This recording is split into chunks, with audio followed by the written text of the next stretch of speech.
지금 현재 부동산 시장에서 가장 큰 화두는 장기보유 특별공제 개정입니다. 대통령이 언급을 직접적으로 했다 보니까 개정이 될 것으로 예상이 되고 있습니다. 그러면 5월 9일 전에 급매물들이 나왔었던 것처럼 일단은 1주택자라고 해서 모두 다 안심할 수 없다. 비거주 1주택자도 흔들겠다. 장기 보유 특별 공제를 개정한다는 말이 있던데 앞으로 부동산 시장은 어떻게 될까요? 그에 맞춰 무주택자들은 어떻게 하면 좋을까요? 네, 시청자 여러분 반갑습니다. 저는 재개발 재건축 전문가 투미 부동산 컨설팅 김재경 박사입니다. 지금 현재 부동산 시장에서 가장 큰 화두는 장기보유 특별공제 개정입니다. 대표적으로 비거주 1주택자도 장기보유 특별공제에 대한 과도한 혜택을 없애겠다. 이제 장기보유 특별공제 현행 기준으로는 1년 보유당 4%, 1년 거주당 4%에서 이제 최대 합 80%까지 주는 건데 이거를 갖다가 실거주한 사람한테만 혜택을 주는 게 정당하지 않겠냐라고 대통령이 이제 본인의 SNS에다가 올리면서부터 논란이 촉발이 되었는데요. 지금 아직 정확하게 당론이나 정부 정책이 확정되진 않았었지만 이런 사항들이 이제 조금 대통령이 언급을 직접적으로 했다 보니까 개정이 될 것으로 예상이 되고 있습니다. 그러면 5월 9일 전에 급매물들이 나왔었던 것처럼 일단은 1주택자라고 해서 모두 다 안심할 수 없다. 비거주 1주택자도 흔들겠다. 그러면 내가 실거주를 안 했었던 이제 1주택자들 중에서는 장기보유 특별공제가 더 깎이기 전에 매도를 해야겠다라고 판단하는 사람들은 어쨌든 뭐 이제 실제로 법안이 어떻게 나올지는 봐야겠지만 예를 들어서 2027년도 1월 1일까지다. 혹은 2027년도 6월 1일 전까지 처분하세요 라고 했으면 그 전까지 급매물들이 또 나올 수가 있고 그러면 뭐 매매 시장은 일시적으로 안정화되는 것처럼 또 보일 수도 있습니다. 근데 이게 저는 언발에 오줌 놓기라고 생각을 하는 게 일단은 실제로 시장에 신축 아파트라든가 즉 유효 공급들을 계속적으로 해줘야 되는데 신축 아파트 공급들을 해줘야죠. 그러나 지금 현재 정비 사업들은 좀 답이 없습니다. 오히려 규제를 완화해 주기는커녕 계속적으로 규제가 강화되고 있어요. 이주비 대출, 중도금 대출 규제가 더 들어가고 2025년도 11호 부동산 대책에서 이제 투기과열지구를 지정함으로 인하여 조합원 지위양도 금지 규정이라든지 5년 재당첨 금지 규정이라든지 각종 정비 사업에 대한 규제들은 점점 더 강화되고 있습니다. 이 와중에 지금 지방선거도 다가오고 있죠. 6월 3일자로 지방선거인데 지금 뭐 얘기 나오는 바에 따르면 대통령 지지율이 워낙 높다 보니까 지방선거 역시도 민주당이 판쓰리할 수도 있다. 일단은 단적으로 서울시장 그리고 뭐 경기도지사 이런 사람들은 민주당이 되는 거 아니냐라는 인식들이 있는데 아무래도 정비 사업들의 연혁들을 살펴보게 되면 이제 민주당 시장 있었을 때 많이들 잘 못 갔습니다. 오히려 뭐 박원순 시즌2라는 얘기도 나오는데 지금 현재 정원호 후보의 스탠스를 보면 그래도 박원순 시즌2까지 갈 것인가에 대해서는 저는 뭐 그렇게까지는 안 갈 것 같긴 하고요. 뭐 그때처럼 막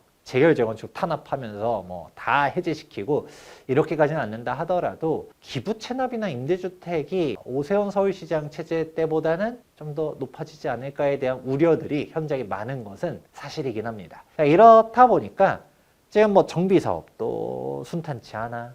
신축 아파트 공급은 요원해. 그러니까 어떻게 해야 되죠? 신축 공급이 안 되니까 공급을 늘려야 되니까 기축 아파트 매물을 조금 쥐어짜는 식으로 가는 건데 근데 이것도 시점이 있습니다. 5월 9일 전까지 혹은 2027년도 1월 1일 전까지 처분해라 라는 식으로 나왔다라고 하면 그 전에는 매물이 일시적으로 나왔다라고 가정한다 하더라도 그 이후로는 거래 절벽이 또 오는 거죠. 더 이상 쥐어짤 매물이 없다라고 하게 되면 시장의 유동성이 이제 줄어듭니다. 유통 물량이 없어졌어요. 그러면 어떻게 되느냐? 결국 가격은 올라갈 것이다 라는 것이 일단은 기정사실이라고 저는 보고 있고요. 일단 무엇보다도 여기서 한 발짝 더 나아갔었을 때 단순히 매물이 적다 이꼴 집값 상승이라고 말하면 좀 논리비약이 있을 수 있습니다. 그 사이에 빠져있는 키워드가 뭐냐? 전월세 상승입니다. 그래서 이 세 가지를 좀 동시에 인지를 해야지 우리가 시장을 이해할 수 있는 게 우리가 전월세를 그럼 왜 올라간다라는 걸 기정사실로 인지하고 있느냐? 여러분들 상식적으로 생각해 보면 좋을 것 같아요. 전월세 공급은 누가 해줄까요? 다주택자가 해줍니다. 뭐 혹시 무주택자가 전월세 공급해 줄 수 있습니다라고 말한 사람은 없을 거라고 생각하고요. 1주택자도 사실 전월세 공급자는 아닙니다. 왜냐면 내 집에 살던가 혹은 1주택자인데 뭐 비거주 1주택자야 라고 한다 하더라도 어느 다른 집에는 전월세 살고 있을 거죠. 그럼 총량으로 보면 플러스 마이너스 제로거든요. 그런데 지금 정부 정책들이 어떻게 되고 있나요? 다주택자 일단 나쁜 거야. 다 팔아. 그러면 다주택자를 다 정리합니다. 그런 상황에서 지금 토지거래 허가구역까지 있죠. 지금 서울 25개구, 경기 남부 12개 지역들은 다 토지거래 허가구역이라서 이제 매매 거래가 이루어지게 되면 실거주를 해야 됩니다. 그리고 다주택자는 애초에 허가를 안 내줘요. 1주택자라 한다 하더라도 처분 조건부. 6개월 내에 처분하시고 4개월 내에 입주하세요 라는 조건으로 갖다가 허가를 내주기 때문에 일단 다주택자가 될 수도 없는 구조에다가 일단은 매매 거래가 일어날 때마다 이제는 다 실거주를 들어가야 되다 보니 비거주 1주택자 매물을 내가 샀다 하더라도 이제 전월세는 계속적으로 감소하는 형국으로 가게 됩니다. 그런데 이 와중에 예를 들어 내가 서울에 집이 있었지만 뭐 지방으로 발령이 나가지고 지방에 전월세를 구했어.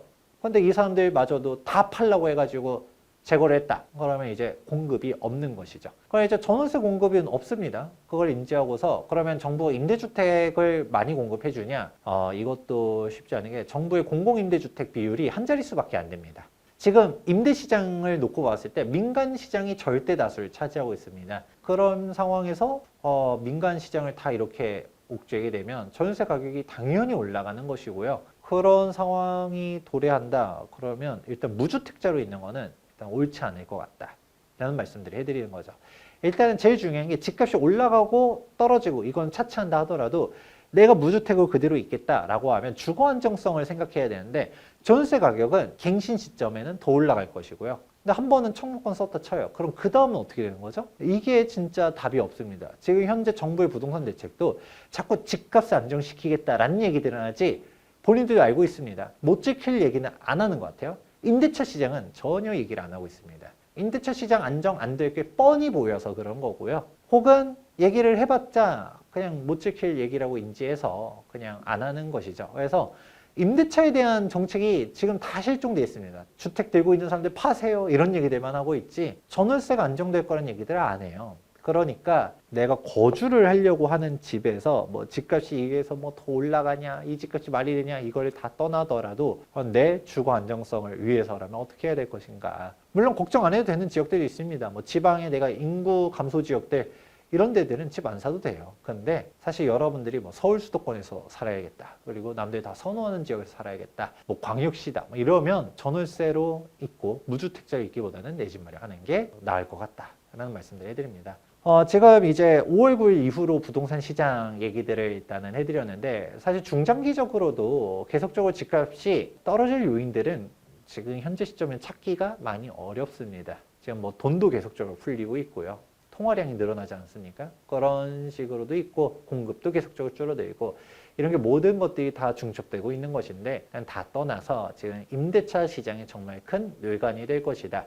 그래서 저도 말씀드린 게 당장 5월 9일 지났으니까 호가가 막 올라간다? 뭐 호가 뛴 데들 있습니다. 근데 이게 바로 실거래가로 연결되는 때는 일단은 시차가 좀 존재할 거라고 보고요.